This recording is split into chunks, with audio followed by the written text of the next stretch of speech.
आज ये किस लिए धरना चल रहा है, आप लोग किस लिए एकजुट हो? देखिए, वाराणसी में सर्व सेवा संघ का परिसर ध्वस्त कर दिया गया है।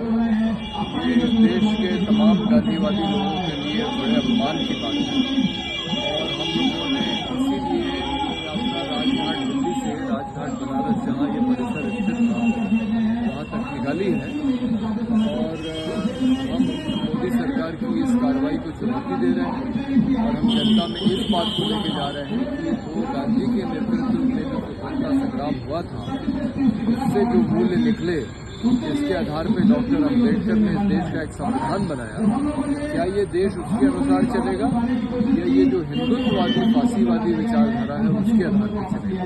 इस बात को लेकर हम जनता के बीच में जा रहे हैं। तो विरासत बचाओ यात्रा लेकर के दिल्ली से चले और आज चौथे दिन इलाहाबाद पहुंचे।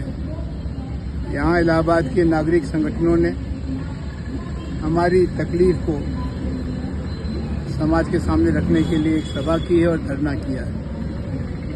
हम लोगों की कुल 3 समस्याएं हैं। पहली बात ये कि हम इस बात का सख्त विरोध करते हैं कि भारत के स्वतंत्रता सेनानियों और राष्ट्र नायकों डॉक्टर राजेंद्र प्रसाद, लाल बहादुर शास्त्री, आचार्य विनोबा भावे और जगजीवन राम की पहल पर दिए गए जमीन के टुकड़े को आज की सरकार नाजायज कब्जा बता रही है।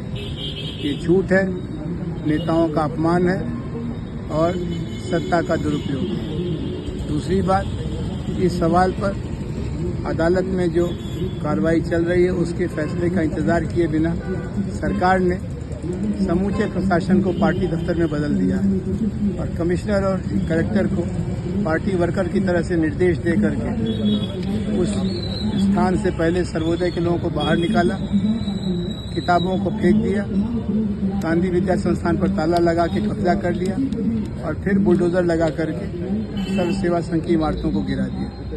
ये बहुत बड़ा अपराध है, ये जुल्म है, ये संविधान के विरुद्ध है, ये कानून की बजाय गुंडा राज है, दबंगई है। तीसरी बात, हम कोशिश कर रहे हैं कि मीडिया पर कंट्रोल के कारण समाज को सारा सच नहीं मालूम होता, तो हम गांव-गांव, कस्बा-कस्बा जा रहे हैं। ये आपकी पदयात्रा कब समाप्त हो रही है और वाराणसी पहुंचने हम के बाद लोगों क्या करेंगे? की ये जन जागरण की कोशिश मई से चल रही है। पहले हम लोगों ने कैंपस में, सर्व सेवा संघ बनारस के कैंपस में मई से लगातार धरना किया। जब इन्होंने कब्जा कर लिया, हमको वहाँ से बेदखल किया, तो हम लोगों ने बनारस में, दिल्ली में, लखनऊ में सम्मेलन किया और अब 11 सितंबर से पहले बनारस के हर वार्ड में यात्रा की है और 2 अक्टूबर से बनारस की तहसीलों के गाँव में यात्रा कर रहे हैं। और देश में 2 जगह गांधी जी की समाधि से बनारस और जयप्रकाश जी के कर्मभूमि कदम कुआं पटना से बनारस 2 यात्राएं चली हैं। ये यात्राएं 11 को बनारस पहुंच रही हैं। 11 अक्टूबर को जो जयप्रकाश नारायण का जन्मदिन है, एक बड़ी महापंचायत होने वाली है, उसमें हम आगे का रास्ता तय करेंगे। अमर उजाला अब आपके टीवी पर भी। अपने स्मार्ट टीवी पर YouTube पर सर्च करें अमर उजाला, चैनल सब्सक्राइब करें और देखें ताजा खबरें, वो भी HD क्वालिटी में।